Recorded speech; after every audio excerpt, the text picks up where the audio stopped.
சங்க இலக்கியமான 8 தொகை நூல்களில் ஒன்று குறுந்தொகை.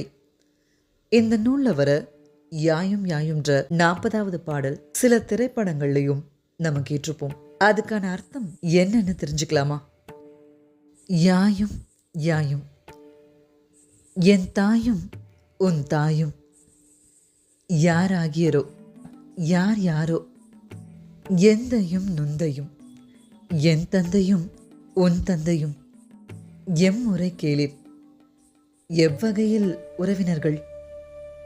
யானும் நீயும் நானும் நீயும் எவ்வழி அறிதும், எப்படி ஒருவருக்கொருவர் தெரிந்தவர்களாகினோம்.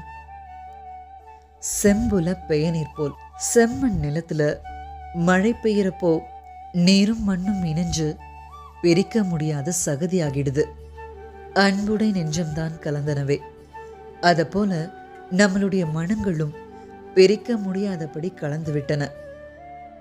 அதாவது நம்மளை பெத்தவங்க வழி உறவினர்களா இல்லாம இருக்கலாம்.